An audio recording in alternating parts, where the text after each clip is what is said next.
Good morning students. आज का जो हमारा टॉपिक है स्टैटिस्टिक्स का वो है method of collection of primary data. देखो लास्ट वाली वीडियो में हम ऑलरेडी पढ़ चुके हैं कि प्राइमरी डाटा क्या होता है और सेकेंडरी डाटा क्या होता है। आज हम पढ़ेंगे कि जो प्राइमरी डाटा है वो कैसे कलेक्ट किया जाता है, उसके क्या क्या मेथड है। देखो बेटा, मैंने आपको लास्ट वीडियो में समझा दिया था कि प्राइमरी डाटा क्या होता है, जो ओरिजिनल डाटा होता है जो खुद एनुमरेटर जाकर कलेक्ट करता है ना, यही बात हुई थी। और वो क्या होता है, फर्स्ट हैंड डाटा होता है, क्योंकि जिससे हमें इन्फॉर्मेशन लेनी होती है हम कोशिश करते हैं कि उसी से इन्फॉर्मेशन कलेक्ट करें। तो जो कलेक्शन ऑफ प्राइमरी डाटा है वो 5 टाइप्स का है, मतलब 5 मेथड हैं डाटा कलेक्ट करने के, उनके बारे में आज हम पढ़ेंगे। तो फर्स्ट है डायरेक्ट पर्सनल इन्वेस्टिगेशन। देखो मीनिंग से क्लियर हो रहा होगा, डायरेक्ट पर्सनल इन्वेस्टिगेशन मीन्स कि जिसके लिए भी आपको डाटा कलेक्ट करना है, जिससे भी रिलेटेड आपको डाटा कलेक्ट करना है, आप उसके पास जाओ, उससे रिलेटेड उससे क्वेश्चन पूछो जिसके बारे में आपको इन्वेस्टिगेशन करना है और डाटा कलेक्ट करो। ठीक है।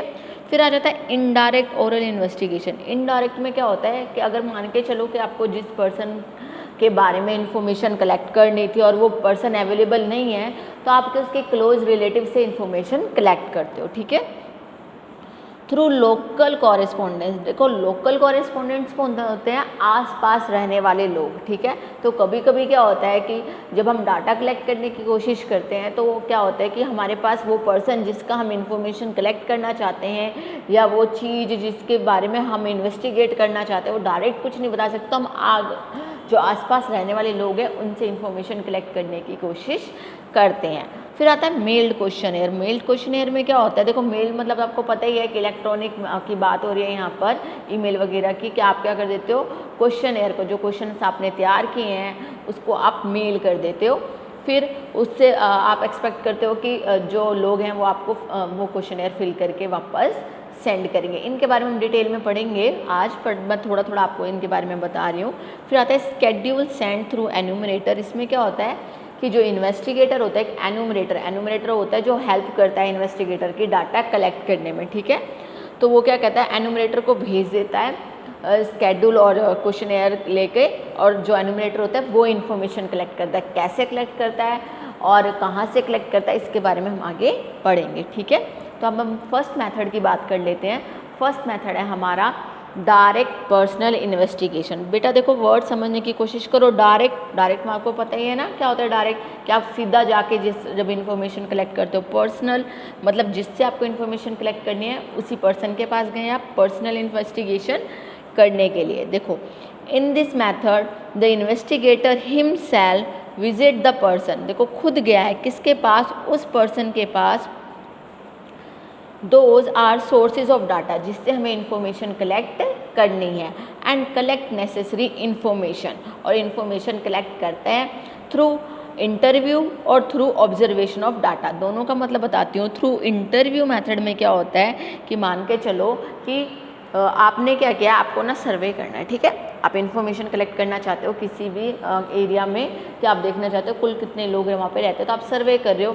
आप सर्वे करो, आप घर घर जा रहे हो, घर घर जाके पूछ रहे हो कितने पर्सन रहते हैं, बच्चे कितने रहते हैं, बड़े कितने रहते हैं, सारी इन्फॉर्मेशन कलेक्ट करो। तो ये हो जाएगा थ्रू इंटरव्यू। इंटरव्यू में क्या होता है कि जो रिस्पॉन्डेंट है, रिस्पॉन्डेंट कौन होता है, जो इन्फॉर्मेशन देने वाला होता है। ठीक है। उसको रिस्पॉन्डेंट भी कहते हैं और इन्फॉर्मेंट भी कहते हैं, मतलब जो इन्फॉर्मेशन देता है। ठीक है। तो हम क्या करते हैं, इंटरव्यू मेथड में हम जाते हैं उस पर्सन के पास जिससे हमें इन्फॉर्मेशन कलेक्ट करनी होती है, और उससे कुछ क्वेश्चन पुट करते हैं कि भाई ये आपकी एज कितनी है, कितने लोग रहते हैं, ये सारी अपनी इन्फॉर्मेशन कलेक्ट कर ली। और थ्रू ऑब्जर्वेशन ऑफ डाटा। देखो ऑब्जर्वेशन ऑफ डाटा में क्या होगा, मान के चलो आपको किसी एरिया में पता करना है कि यहाँ पे कितने मैन हॉल्स हैं, यहाँ पे कितना पानी भर जाता है, या फिर ये देखना है कि बारिश में कितना लोग परेशान होते हैं, उनको आने जाने में प्रॉब्लम होती है। देखते हो ना आप, जो वो होते हैं मीडिया वगैरह वाले, वो क्या करते हैं, ऐसे एरिया की इन्फॉर्मेशन लेकर आते हैं कि बाढ़ में पानी इतना इतना हो गया है, बाढ़ में लोग ऐसे दुखी हो रहे हैं। तो वो क्या करते हैं कि वो इंटरव्यू मेथड भी यूज़ करते हैं, लोगों से जाके पूछते हैं कि भाई कितने दिनों से आप ये परेशानी झेल रहे हो, कितने दिनों में पानी जो है वो ख़त्म हो जाएगा। ये सारा क्या हो गया, इंटरव्यू मेथड। और ऑब्जर्व क्या करते हैं, वो वहाँ जाके देखते हैं कि कितना कितना पानी है। ठीक है। लोगों को किन किन प्रॉब्लम का सामना करना पड़ रहा है, तो ऑब्जर्व करें। ऑब्जर्व का मतलब होता है वहाँ जाकर देखना कि सिचुएशन कैसी है। ठीक है। ठीक है। एक बार फिर से रीड करते हैं in this method the investigator himself visit the person, उस इंसान के पास गया, those are source of data, जहाँ से डाटा कलेक्ट करना है, and collect necessary information either through interview, उनसे खुद क्वेश्चन पूछ के, और थ्रू ऑब्जर्वेशन, और देख कर कि वो ऑब्जर्व करके कि कैसा चल रहा है, कि मतलब लोगों को बाढ़ में कितनी प्रॉब्लम हो रही है, पानी कहाँ कहाँ तक भर गया है, सब आप ऑब्जर्व ही कर रहे हो, of the data on the spot मतलब उस जगह पे जाके, ठीक है। This method is also known as interview method. अब इसको इंटरव्यू मैथड क्यों कहा गया है, क्योंकि आप क्या करते हो, लोगों से जाके क्वेश्चन पुट करते हो और वो लोग उनके आपको रिप्लाई करते हैं आंसर को। हो सकता है आप उसमें उनको क्वेश्चन एयर दो। क्वेश्चन एयर क्या होता है, जिसमें क्वेश्चंस लिखे होते हैं, ठीक है।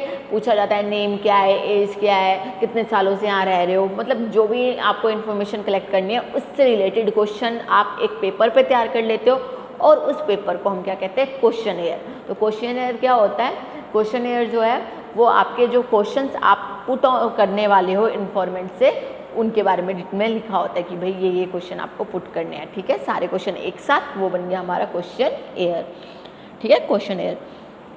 अब इसके हम कुछ मेरिट्स के बारे में पढ़ लेते हैं कि डायरेक्ट मेथड है जो डायरेक्ट पर्सनल इन्वेस्टिगेशन, जिसे हम इंटरव्यू मेथड भी कहते हैं, इसके मेरिट्स क्या हैं, यानी कि फ़ायदे क्या हैं। देखो, फर्स्ट है मोर रिलायबल। मोर रिलायबल का मतलब है भरोसेमंद होगा। क्यों? क्योंकि आप खुद जाके इन्फॉर्मेशन कलेक्ट कर रहे हो, तो आपको ऐसा नहीं लगेगा कि इन्फॉर्मेशन मुझे गलत मिल रही है, क्योंकि जिससे इन्फॉर्मेशन कलेक्ट करनी थी आप उसी के पास गए हो, ठीक है। आपने किसी और का सहारा नहीं लिया ना कि भाई जब तुम मेरी जगह इन्फॉर्मेशन कलेक्ट करना, नहीं, आप क्या कर रहे हो, खुद इन्फॉर्मेशन कलेक्ट कर रहे हो, तो ऑब्वियस है कि वो रिलायबल होगी, ठीक है। मोर रिलायबल और रिलायबिलिटी सेम उसी से पॉइंट है, ठीक है, कि भाई आप रिलायबल और रिलायबिलिटी। इसके अलावा आप ये लिख सकते हो कि जो इन्फॉर्मेशन है वो ओरिजिनलिटी है, ठीक है ना, ओरिजिनल इन्फॉर्मेशन आपको मिल रही है क्योंकि आप खुद इन्फॉर्मेंट के पास जाके इन्फॉर्मेशन कलेक्ट कर रहे हो।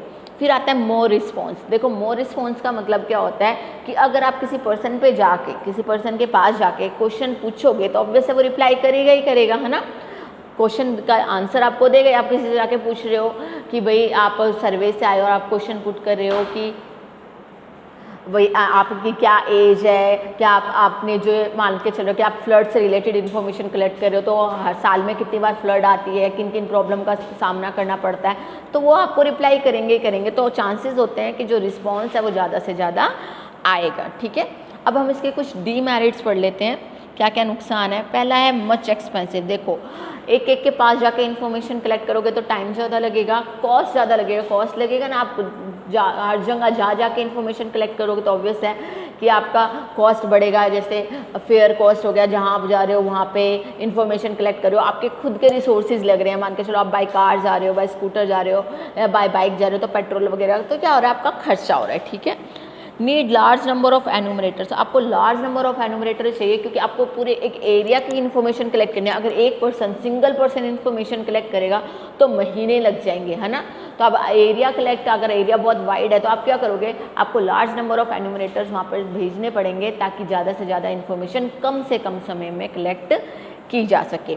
फिर आता है टाइम कंज्यूमिंग। देखो, टाइम तो ज़्यादा लगेगा ही। आप घर घर जा रहे हो, इन्फॉर्मेशन कलेक्ट कर रहे हो, पूछ रहे हो, तो क्या होगा, ये टाइम कंज्यूमिंग मेथड, ठीक है।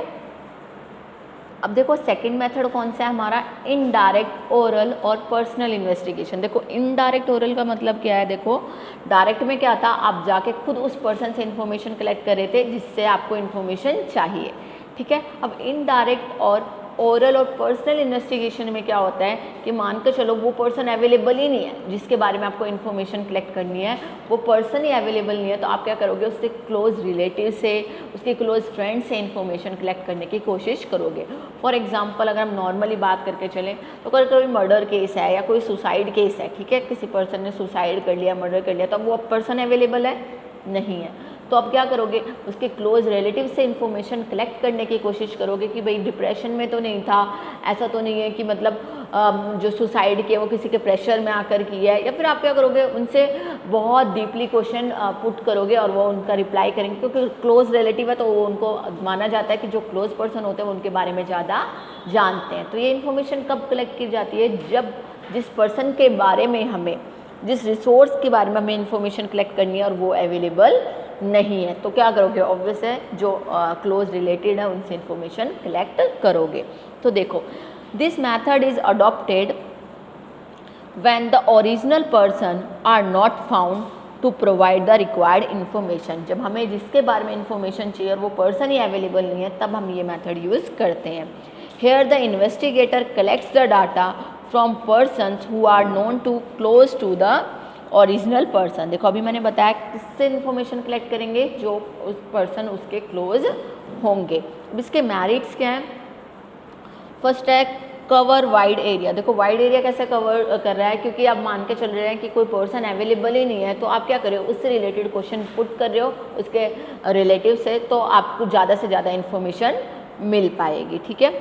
Simple and convenient. देखो सिंपल है, आप क्या कर रहे हो, आपको पास उस पर्सन के पास जाना है, उसके क्लोज रिलेटिव्स के पास, और उससे रिलेटेड पर्सन इन्फॉर्मेशन आपको कलेक्ट करनी है। Less time energy and money. अब आप less time energy and money कैसे कह रहा है, मान के चलो जिस पर्सन का मर्डर हुआ वो अवेलेबल नहीं है, उसके क्लोज रिलेटिव्स हैं, मामा चाचा भाई बहन मम्मी पापा जो भी है, आपने उन सबको एक साथ बुला लिया। अब वन बाय वन आप उनसे क्या कर रहे हो, क्वेश्चन पुट कर रहे हो, तो टाइम भी लेस हो जाएगा, एनर्जी भी कम लगेगी, मनी भी कम लगेगी, क्योंकि सारे पर्सन एक साथ अवेलेबल हो जाएंगे। ठीक है।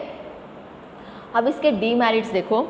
Not reliable. देखो इसको नॉट रिलायबल क्यों बोला गया है, क्योंकि कभी कभी क्या होता है, जो इन्फॉर्मेशन हम कलेक्ट करते हैं ना, तो वो क्या करते हैं, लोग झूठ बोल देते हैं, है ना। अगर पूछे कि सुसाइड क्यों किया, कोई डिप्रेशन था, नहीं नहीं जी ऐसा तो कोई बात नहीं थी, क्या क्या उन्होंने झूठ बोल दिया। ठीक है। May be biased. बायस्ड कैसे हो सकते हैं, देखो अपने फ़ायदे के लिए वो झूठ बोल सकते हैं। किसी पर्सन को लगे ले अगर मैंने सच बता दिया तो मुझ पे बात आएगी, चल मैं झूठ बोल देता हूँ, झूठ बोलने में क्या लगता है। ठीक है। विटनेस में नॉट हैव फुल नॉलेज। अब वो बता रहा है कि कभी कभी क्या होता है कि मान के चलो आपने क्या किया, उसके सारे रिलेटिव को बुला लिया, अब मामा जी को बुलाया, मामा जी है तो रिलेटिव बट लेकिन वो क्या है, वो उसके पास जो है रहते ही नहीं है, उसको इतने पता ही नहीं है कि अगला बच्चा कर क्या रहा है। हो सकता है बच्चा कहीं दूर स्टडी कर रहा हो, तो खुद पेरेंट्स को ही ना पता हो कि भाई बच्चा किस किस प्रॉब्लम से फेस कर रहा था, क्या ऐसा हुआ कि उसने सुसाइड कर ली, या हो सकता है कि मर्डर हुआ या नहीं, तो उनको ही फुल नॉलेज नहीं है। तो वो जो इंफॉर्मेशन कलेक्ट कर रहा है एनुमरेटर, उसको क्या नॉलेज देंगे। ठीक है। अब हम थर्ड इसके मेथड की बात कर लेते हैं। जो थर्ड मेथड है वो है इन्फॉर्मेशन थ्रू लोकल कॉरेस्पॉन्डेंट्स। देखो लोकल कॉरेस्पॉन्डेंट का मतलब समझ लो, लोकल कॉरेस्पॉन्डेंट वो पर्सन होते हैं जो सोसाइटी में आसपास रहने वाले लोग। ठीक है। आसपास रहने वाले लोग का मतलब क्या है, मान के चलो आप किसी अपार्टमेंट में रहते हो, किसी बिल्डिंग में रहते हो, ठीक है, और उसमें आसपास रहने वाले लोग हो गए वॉचमैन। ठीक है। वॉचमैन हो सकता है, चाय वाला हो सकता है, कोई फ्रूट सेलर हो सकता है, वेजिटेबल सेलर हो सकता है, तो उन सब से इन्फॉर्मेशन कलेक्ट करना।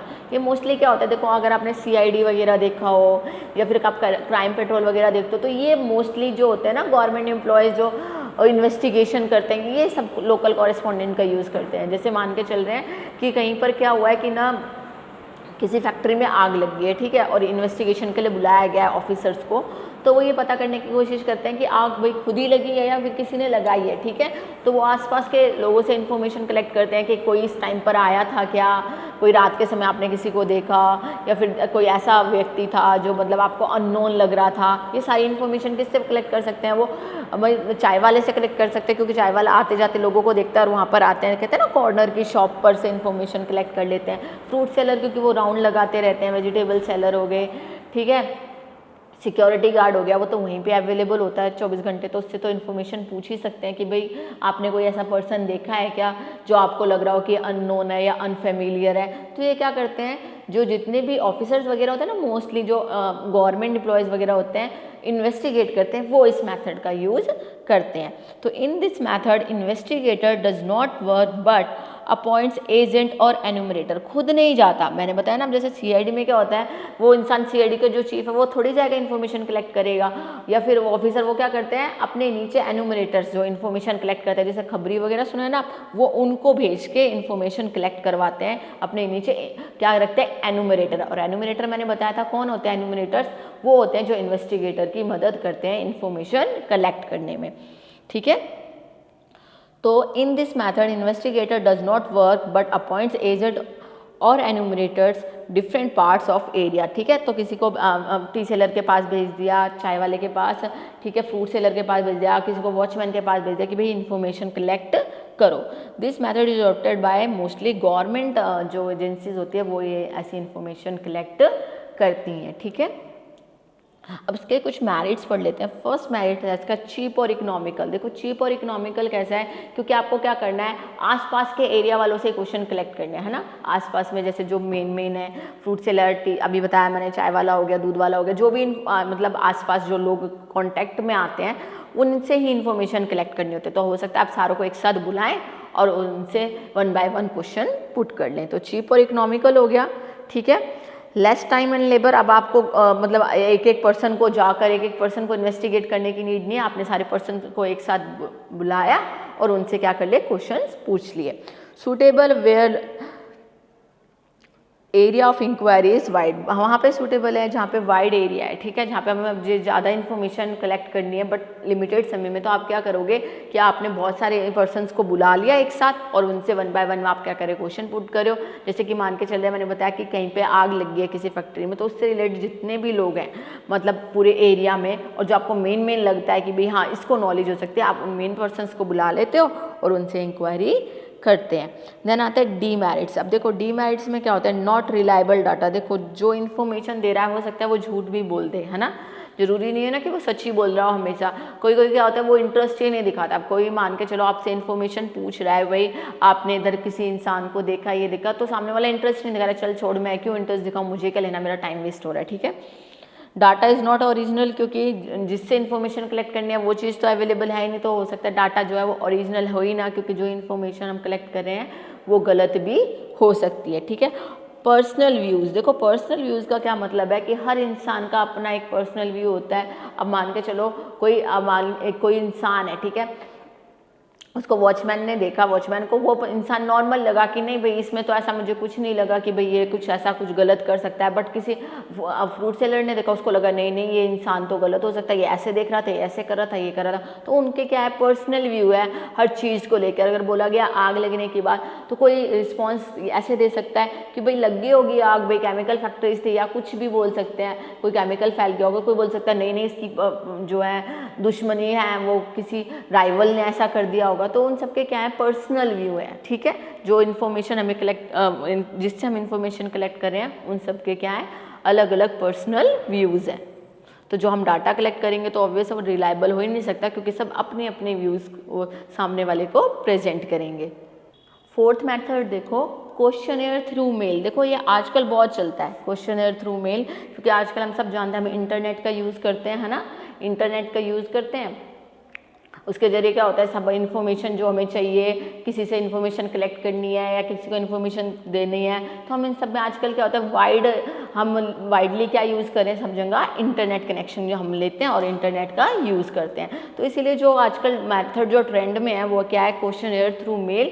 ये अब क्या बन गया है, एक इम्पॉर्टेंट मेथड बन गया है, किसका, important method of collecting primary data. इसमें क्या होता है, जो इन्वेस्टिगेटर होता है ना, वो एक क्वेश्चनेयर जो मतलब आप मेल में क्वेश्चनेयर जैसे नेम, एज या आपसे कोई इन्फॉर्मेशन उससे पूछनी है, वो सब क्वेश्चन तैयार करके क्वेश्चनेयर के थ्रू वो क्या करता है, मेल आपकी ईमेल आईडी वगैरह पे क्वेश्चन सेंड कर देता है, ठीक है। अब क्या होता है, जो पर्सन होता है ना जिसको इन्फॉर्मेशन देनी है, इन्फॉर्मेंट, वो क्या करता है, वो उन क्वेश्चंस को पढ़ता है और अपनी सुविधा, अपनी कन्वीनियंट के अकॉर्डिंग वो क्या करता है, उन मैसेज का रिप्लाई कर देता है। मतलब आपने कोई फॉर्म फिल करने के लिए भेजा है, अब क्या करेगा, जो रिस्पोंडेंट है जब उसको टाइम मिलेगा वो उस फॉर्म को फिल कर देगा और फिर वो आपको सेंड कर देगा। देखो ये आजकल मोस्टली बहुत जगह होता है, जैसे आप कोई भी ऐप वगैरह खोलते हो ना, तो वो आपसे ज़रूर पूछता है आपका नेम क्या है, ठीक है, आप किसके लिए कर रहे हो, फ़ोन नंबर वगैरह ये मांगता है ना। तो ये भी एक क्वेश्चनेयर मेथड है कि आप उन्होंने क्या डाल रखा है, डिफ़ॉल्ट ही डाल रखा है कि आप कोई भी ऐप खोलोगे तो वो आपसे मांगेगा ही कि भाई आप अपनी क्या दो, आईडी प्रूफ दो, मतलब आप बताओ उसको कि आप हो कौन, ठीक है।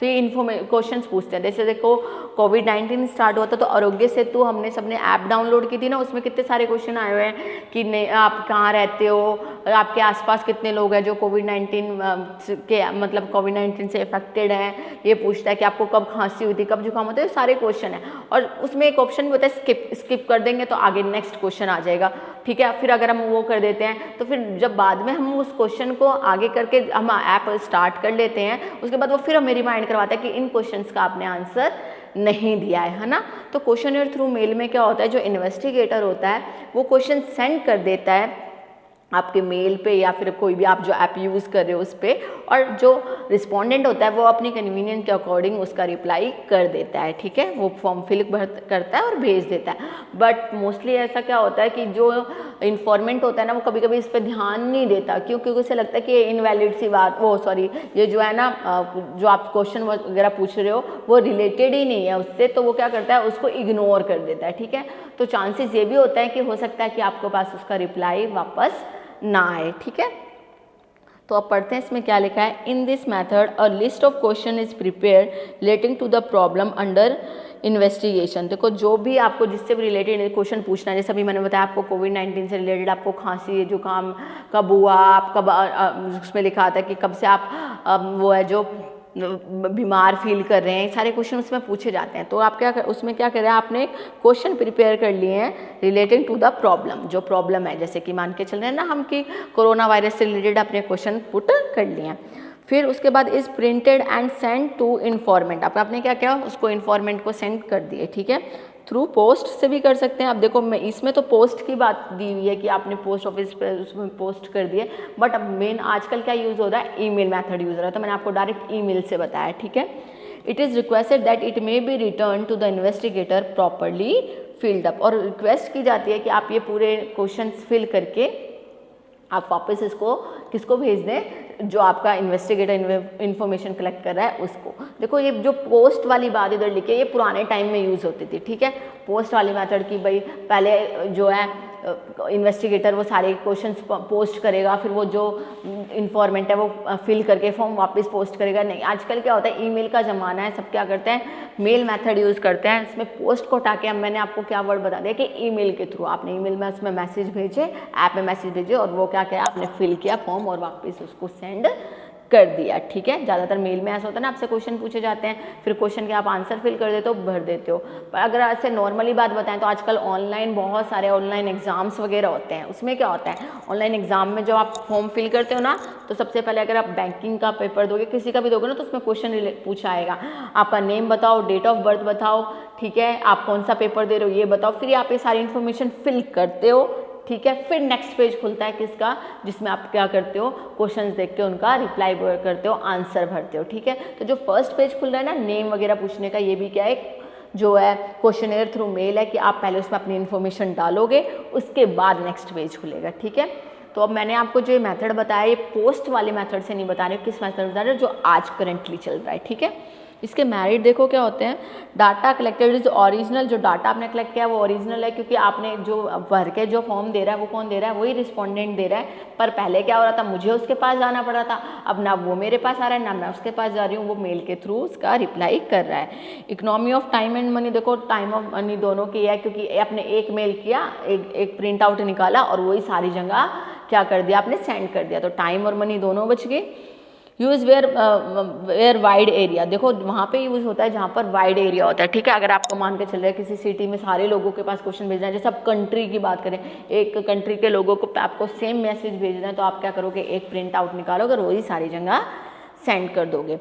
फिर इसके डीमेरिट्स क्या हैं, नीड एजुकेटेड पीपल, देखो ये बहुत इंपॉर्टेंट पॉइंट है। देखो क्या बोल रहा है कि क्वेश्चन है जो मेल के थ्रू क्वेश्चन है वो कौन पढ़ेगा, जो एजुकेटेड पर्सन है वही तो पढ़ेगा ना उसको, जो एजुकेटेड ही नहीं है। अगर हम इंटरनेट की बात करें, मैंने इंटरनेट से आपको समझाया, अगर वो है ही नहीं, इंटरनेट कनेक्शन ही नहीं है या इंटरनेट को यूज़ ही नहीं करता, ठीक है, टेक्नोलॉजी के डिवीज़न की वजह से कि मतलब कुछ लोग इंटरनेट यूज़ करते हैं कुछ लोग नहीं करते, तो वो क्या रिप्लाई कर पाएगा, नहीं, ठीक है। तो रिस्पॉन्स इज अनसर्टेन का मतलब ये है कि कभी भी रिस्पॉन्स आ सकता है। आपने आज क्वेश्चन डाले हैं और अगर मान लो मेरे को लगा इरेलीवेंट क्वेश्चन है, मेरे से रिलेटेड क्वेश्चन है ही नहीं, तो मैं क्या करूँगी, जब मेरा मन करेगा तब मैं फिल करूँगी, और हो सकता है मैं उस क्वेश्चन के जवाब ही ना दूँ, क्योंकि मुझे लगता है क्या फालतू की बातें पूछी जा रहा है, ठीक है। जैसे कि अगर कभी कभी हम ऐप खोलते हैं ना कुछ गूगल वगैरह पे, तो पूछता है नेम बताओ अपना, फ़ोन नंबर वगैरह दो, हमें लगता है क्या फालतू की चीज़, हम उसको क्लोज कर देते हैं, ठीक है। चांसेस ऑफ नॉन रिस्पॉन्स, तो मैंने आपको बता दिया कि जो चांस है वो बहुत ज़्यादा बढ़ जाते हैं इसमें कि कोई रिप्लाई करे ही ना, क्योंकि हमें ऐसा लगता है कि वो हमसे रिलेटेड है ही नहीं। अब इसका फिफ्थ मेथड देखो, शेड्यूल सेंड थ्रू एन्यूमरेटर। देखो शेड्यूल सेंड थ्रू एन्यूमरेटर का क्या मतलब होता है कि पहले आप क्या कर रहे थे, क्वेश्चनेयर तैयार कर रहे थे, उस क्वेश्चनेयर में क्या होना था, जो आपने फर्स्ट वर्ड पढ़ा था डायरेक्ट पर्सनल इन्वेस्टिगेशन, आपने क्वेश्चनेयर तैयार किया था, आप रिस्पोंडेंट के पास जा रहे थे, आप क्वेश्चन पूछ रहे थे, आपने उसको पेपर दिया, वो फिल कर रहा था उसको, ठीक है। जैसे नेम क्या है, एज क्या है, जैसे सर्वे वाले करते हैं, वो हमें देते हैं ना पेज, और वो कहते हैं आप ये प्लीज़ इन्फॉर्मेशन फिल कर दीजिए, ठीक है। But schedule send through enumerator में क्या होता है, इन्वेस्टिगेटर एन्यूमरेटर को भेजता है, ठीक है, इन्फॉर्मेशन कलेक्ट करने के लिए, और जो इन्फॉर्मेशन रिस्पोंडेंट या जो इन्फॉर्मेंट जिससे मुझे इन्फॉर्मेशन लेनी है देता है, उसको वो खुद लिखता है। पहले वाले में क्या कर रहा था, जो रिस्पॉन्स कर रहा था, जो इन्फॉर्मेशन दे रहा था, वो फॉर्म फिल कर रहा था। इसमें कौन फॉर्म फिल करेगा, जो क्वेश्चन पूछेगा। क्वेश्चन में अगर पूछा आपका नाम क्या है, उसने अपना नाम बताया, तो फिर अब जो नाम उसने बताया ना, वो एन्यूमरेटर खुद फिल करेगा, ठीक है। अब ये मेथड कहाँ यूज़ होता है, ये मेथड मोस्टली वहाँ यूज़ होता है जहाँ पर इलिटरेट पीपल होते हैं, ठीक है। क्योंकि इलिटरेट पीपल को से आप इन्फॉर्मेशन कलेक्ट करना इतना आसान नहीं होता, क्योंकि उनको क्या है, जो बात है आप उन्हें क्वेश्चन अगर आप उन्हें दोगे तो उन्हें पढ़ना ही नहीं आता, उनको मतलब ही नहीं क्लियर होगा, तो वो आंसर कैसे करेंगे। तो क्या होता है, इन्वेस्टिगेटर एन्यूमरेटर को उन लोगों के पास भेजता है जो मतलब इलिटरेट हैं या फिर बैकवर्ड हैं, ठीक है, और ताकि वहाँ से इन्फॉर्मेशन कलेक्ट की जा सके और उनको आगे बढ़ाने के लिए, ठीक है, कि उनको कौन कौन सी प्रॉब्लम फेस करें। ज़्यादातर गांव वगैरह में सब चीज़ें होती हैं, ठीक है। तो देखो, in this method questions are sent to the informants through the enumerators. तो एन्यूमरेटर क्वेश्चन लेकर जाता है, क्वेश्चन पुट करता है किससे, इन्फॉर्मेंट से, ठीक है। They read questions to informant, informant के सामने क्वेश्चन रीड करके बताते हैं। जैसे उसने पूछा आपका नाम क्या है, उसने बोला ऋतु, तो वो ऋतु फिल कर दिया, ठीक है। And record their answers on the same schedule. जो आपसे इन्फॉर्मेशन पूछी और वही सेम इन्फॉर्मेशन आपकी नोट डाउन कर दी। उसने पूछा आप यहाँ कितने सालों से रहते हैं, उसने कहा 25 सालों से, तो 25 ईयर्स लिख दिया। उसने आपसे पूछा कि आपको यहाँ पे किस किस चीज़ की प्रॉब्लम होती है, उसने बताया कि भाई वाटर स्कैरसिटी है, इलेक्ट्रिसिटी भी नहीं आती है, ठीक है, रोड प्रॉब्लम्स है। तो ये सारी इन्फॉर्मेशन उसने टिक टिक कर दी, इन्फॉर्मेशन कलेक्ट कर ली। बट अब यहाँ पर क्या कर रहा है, एन्यूमरेटर खुद फिल कर रहा है फॉर्म को, ठीक है। जबकि जो डायरेक्ट पर्सनल इन्वेस्टिगेशन थी उसमें क्या होता था, एन्यूमरेटर फिल नहीं करता था, कौन फिल करता था, जो अब आंसर दे रहा है, ठीक है। अब देखो इसके मेरिट्स क्या है, information can be collected from uneducated people. तो जो लोग पढ़े लिखे नहीं है उनसे भी इन्फॉर्मेशन मिल जाएगी। मोर रिलायबल है, मोर रिलायबल क्यों है, क्योंकि भाई आप जिससे आप इन्फॉर्मेशन ले रहे हो वो आपके सामने और वो खुद ही जवाब दे रहा है। Cover wide area, wide area कैसे कवर करेगा, क्योंकि जो एन्यूमरेटर है वो क्या करेगा, जो वहाँ पे आपने मान के चलो गाँव में जा रहे हैं, आपसे बहुत सारे वहाँ पे लोग हैं, अब क्या करें, उनको सबको बुला ले, 1 बाय 1 उनसे क्वेश्चन पूछिए और फॉर्म फिल करते गए। जबकि आप एक एक पर्सन पे जाके एक एक बार पूछोगे, इन्फॉर्मेशन कलेक्ट कर, तो बहुत टाइम ज़्यादा लगता है। इसमें क्या क्या सबसे एक ही क्वेश्चन आप ही को पूछने, तो आप क्या करते हैं, उनसे डायरेक्ट आंसर पूछ के फिल कर सकते हैं, ठीक है। अब देखो डीमेरिट्स क्या है, कॉस्टली है। देखो कॉस्टली क्यों है, क्योंकि आप वहाँ जाओगे, इन्फॉर्मेशन कलेक्ट करोगे और खुद ही इन्फॉर्मेशन कलेक्ट करोगे, तो क्या होगा, टाइम बहुत ज़्यादा लगेगा, ठीक है, कॉस्टली होगा। क्योंकि एन्यूमरेटर ज़्यादा चाहिए ना एन्यूमरेटर, क्योंकि अगर आपको वाइड एरिया कवर करना है तो ऑब्वियस सी बात है लोग भी ज़्यादा होने चाहिए जो इन्फॉर्मेशन कलेक्ट करेंगे। टाइम कंज्यूमिंग है, अब एक एक इन्फॉर्मेशन पहले उनसे पूछोगे फिर फिल करोगे, तो उसमें टाइम ज़्यादा लगेगा। Need trend enumerator. देखो ट्रेंड एन्यूमरेटर चाहिए, ट्रेंड एन्यूमरेटर का मतलब होता है जिसे डील करनी आए, किन के साथ, इन्फॉर्मेंट के साथ। ऐसा ना हो वो बोल कुछ रहा है, सामने वाला समझ कुछ रहा है और लिख कुछ रहा है, ठीक है। तो क्या होना चाहिए, ट्रेंड एन्यूमरेटर होना है कि जिस भाषा में वो बोल रहे हैं, जिस वे में वो बोल रहे हैं, वो उसी वे में लिखे। देन आ जाता है पर्सनल बायस। देखो पर्सनल बायस कैसे हो सकते हैं, क्योंकि इन्फॉर्मेशन लिखने वाला कौन है, एन्यूमरेटर है। अगर उसको अपना डाटा अच्छा दिखाना होगा कि जिससे मैंने इन्फॉर्मेशन कलेक्ट किया, वहाँ पे कोई प्रॉब्लम नहीं है, तो वो झूठी इन्फॉर्मेशन फिल कर देगा। और वो लोग इलिटरेट है, उन्हें क्या पता चलेगा कि इन्फॉर्मेशन में क्या लिखा जा रहा है, क्या नहीं। तो आज हमने क्या पढ़ा, आज हमने पढ़ा है methods of collecting of primary data, जो कि 5 मेथड हैं। और वो 5 मेथड कौन कौन से हैं, direct personal investigation, indirect oral investigation, through local correspondents, mail questionnaires, and 5th कौन सा है, schedule send through enumerators. I hope आपको ये वीडियो समझ में आई होगी और आप इससे अच्छे से नोट्स बना पाएंगे। Thank you.